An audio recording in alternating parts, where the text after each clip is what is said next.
Sorry on the delay. This is the part 2 on the Millbrooks twins.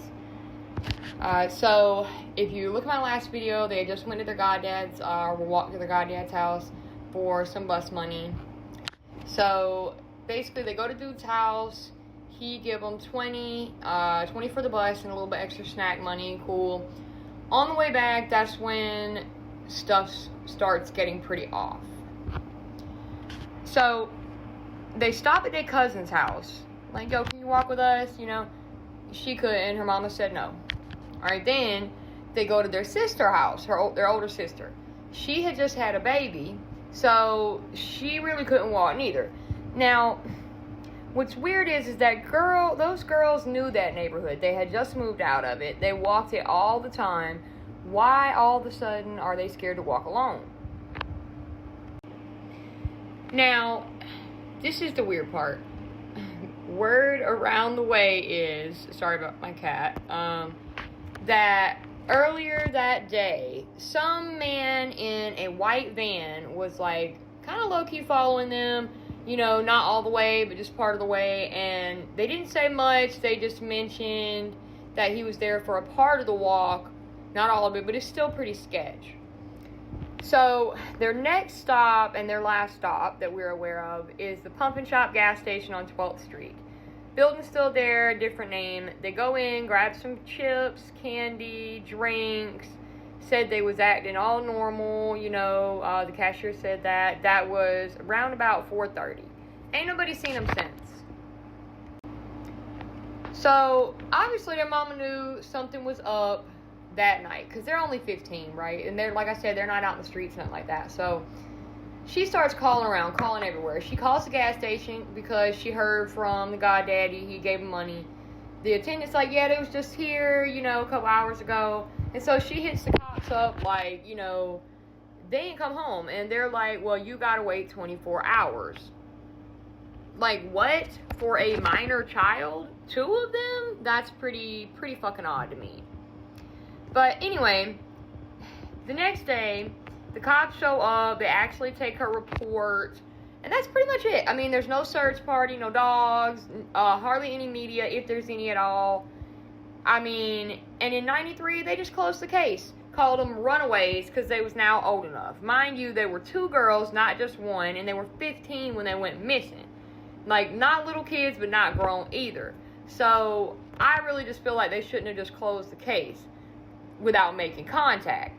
However, that shady police officer that was handling the case claims he made contact with them and heard rumors that they were pregnant.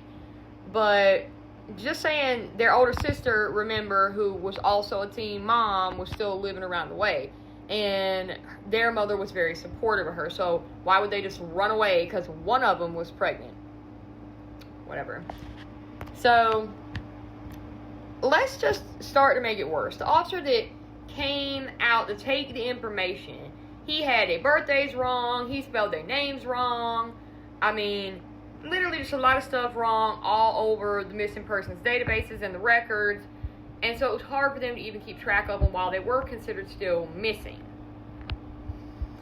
So at some point in the past, it's reported that the family had called up to the police station and inquired about the girls again, and they were told like they needed to talk to CPS. CPS took those girls, but not the other like 4 or 5 kids in the home. I can't remember exactly, but 15-year-olds, but not the younger kids. Yeah, whatever. Anyways, so 2013, the little sister, Shantae, I believe that's how I say it, started making noise online and started, you know, contacting the police involved and getting the case reopened. And so really after that, though, they didn't hear nothing until like 2017, and they're like, oh, we reopened it, you know, but they did reopen it. They told them in 2013 they were going to reopen it. 2017 comes around. I believe that's when they started collecting DNA from the family. And ultimately, Dateline goes about making an episode about this. They hit up the sheriff's office to ask, like, yo, what have y'all done in this case, you know? And the sergeant was like, and I quote, I respectfully decline to comment, which is key word for nothing. They've done nothing. And then he gonna say, we'll look into new evidence if it come up. How's it gonna come up? Because y'all never investigated anything. So, like, even people like me who try to work these cases way, way, way after the fact, there's nothing for us to work off of. So, how is that gonna happen exactly? Like, we don't even have a list of associates. I mean, we don't have anything like that. But, anyways. So, the final part I want to point out is that their father never looked for them. The parents were divorced. The father never looked for them. He was quoted as saying they were probably just up with some men, fucking around, stuff like that, even though that was completely out of character for them.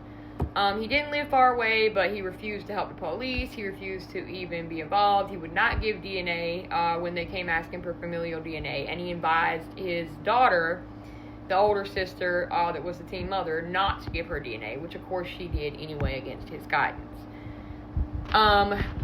One of his past accomplices claimed that he killed the girls after one of them was SA'd at his house, and the other girl, attempted to defend her sister and got injured in the process of fighting with the dudes, because there were multiple dudes involved. And then the dudes were supposedly sent away, and that's when the girls were left with their father and never seen again after that. Now, we don't know if any of this is true. That's just what he said. He later recanted, but then he later come back and said the police made him say that. So, I don't know. They could have. Like, let's be honest. You never know. So, Jeanette and Johnette Millbrook. Jeanette, I might be saying it wrong.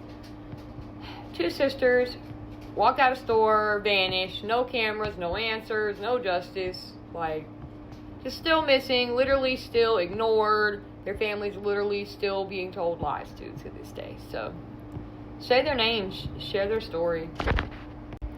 It is unlikely that these two young ladies will return home alive, but it would be important to find out what may have actually occurred to them. And it's really important that we talk about cases like this, especially where police involvement heavily failed. The system heavily failed these girls. Police involvement heavily failed these girls.